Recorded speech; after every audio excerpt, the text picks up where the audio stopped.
Hi, gang. Welcome to Introduction to Computer Programming, COP1000. Now, here we are on the home page, and your home page will look a little different than mine because mine's instructor view. You'll see over here on the right things to do, some recent feedback, upcoming assignments.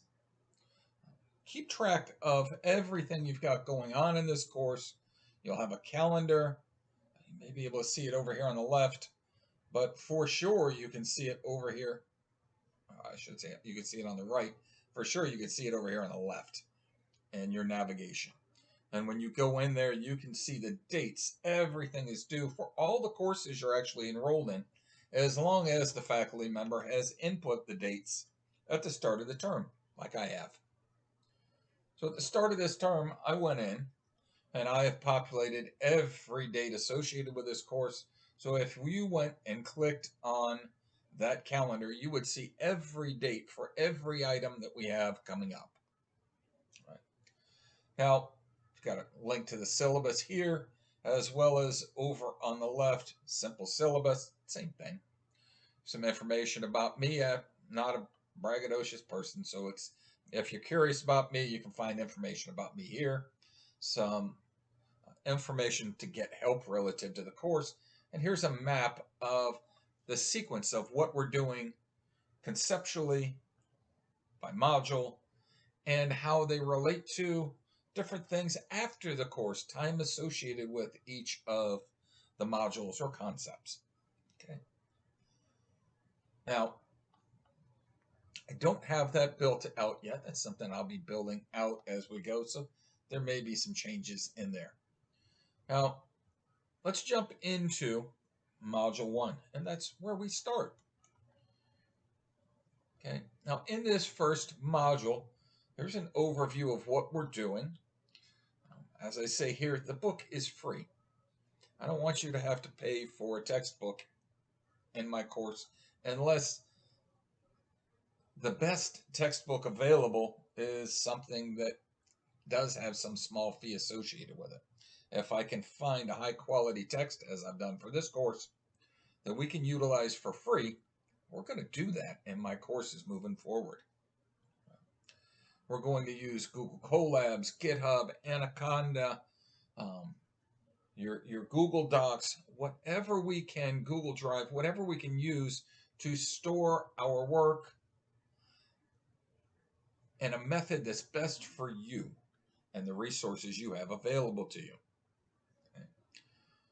Got tips, tricks, and insights into the course, things that are required for this course, different resources you'll need to install, and I'll talk about those in later videos.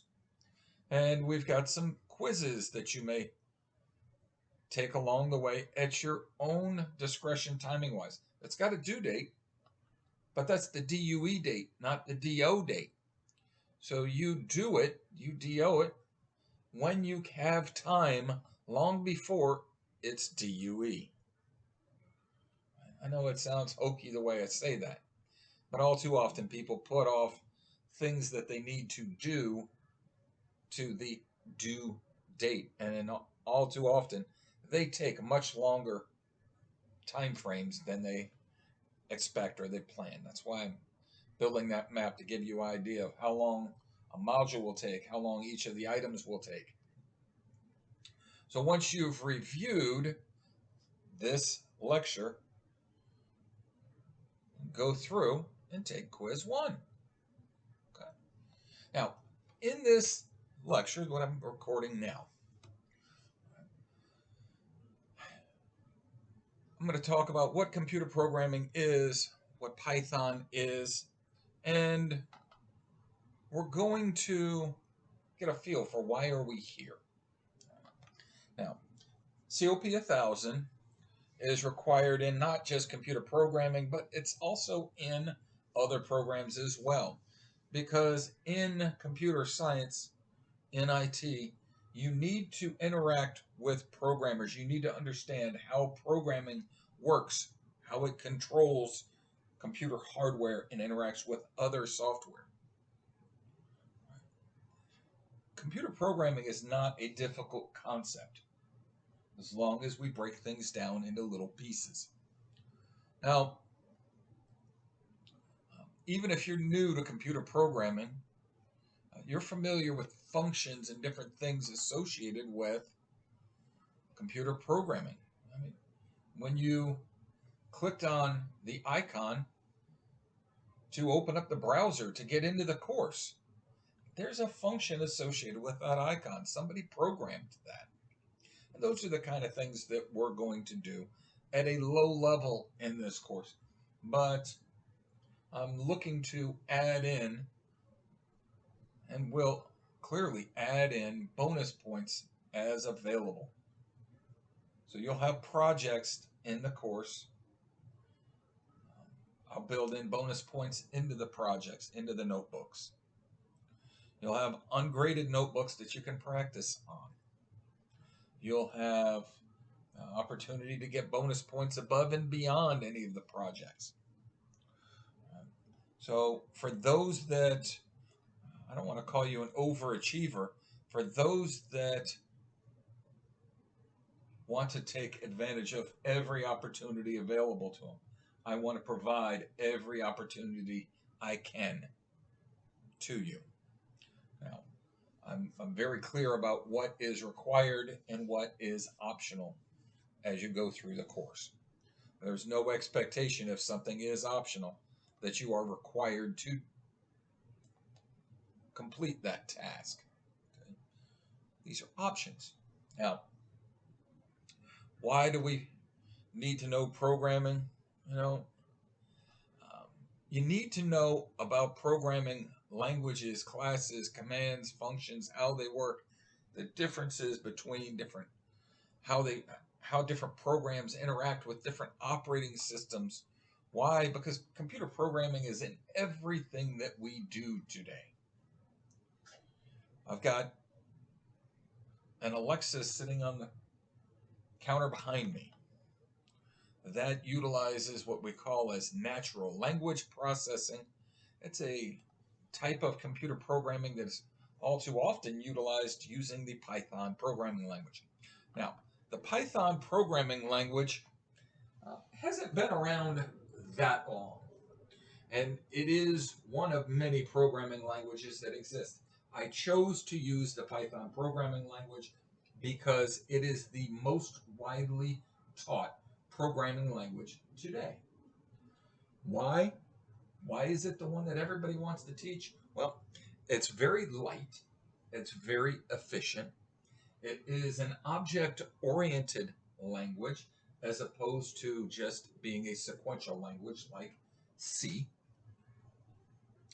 We'll talk about that as we proceed in Module 2, what sequential and object-oriented will mean. And it's free. It's open source. There's a lot of development that's taking place in Python where people are creating libraries that we can use. So with that said, we're using Python. We're going to use Jupyter Notebooks in this course, and we'll talk about that in future lectures. Should you have any questions, concerns in this course, reach out to me. You've got a link up at the top. You've got over on the left an inbox over here to where you can send me a message. I'm available to communicate with you at any given point during the course. Be clear about what's expected of you, what assignments exist. You can click on assignments, see what assignments exist in this course. Don't feel overwhelmed by the fact that I have many, many quizzes in this course. They're very short. They may have 5, 6 questions on them. It's not like it's a huge exam. I could have created one exam and you'd have to sit down and create and complete one exam for each module. I'd rather have a couple of small quizzes so you can manage your time more efficiently. Watch the videos, take the quiz. So like quiz 2, a couple of lectures, you watch the videos, you may have In some of the modules, you may have had to go through and interact with a Jupyter notebook. You done? Go take the quiz. You didn't get 100? Take it again. You can take these things as many times as you want until the due date. Matter of fact, you can take these things after the due date. As long as they're available, you can complete these quizzes. Now, that doesn't mean put it off till the end of the course and just do it all then. I don't recommend that at all. Make sure that you take the attendance verification quiz. You'll watch the 5th lecture. Lecture 1-5 is attendance verification overview. I need you to get at least a 90 on this to be able to move forward and for me to mark you as having attended this course. There's an expectation that you are going to complete this course. You're going to be successful in this course, that you have time available during the week, each week that this course goes on through this term, to complete all work that's due. If it's not, I suggest you withdraw from the class. I don't mean that as a negative thing. Don't bite off more than you can chew. You've enrolled in it. Look and see what's it going to take to get through it. How difficult are these quizzes? How long are these videos? How much time do I need? Am I capable of doing this? Do I want to go through this? What's in it for me? Once you've decided that, commit to it, move forward. Do the reflections each module, and I'll see you in the next video. Welcome to the course.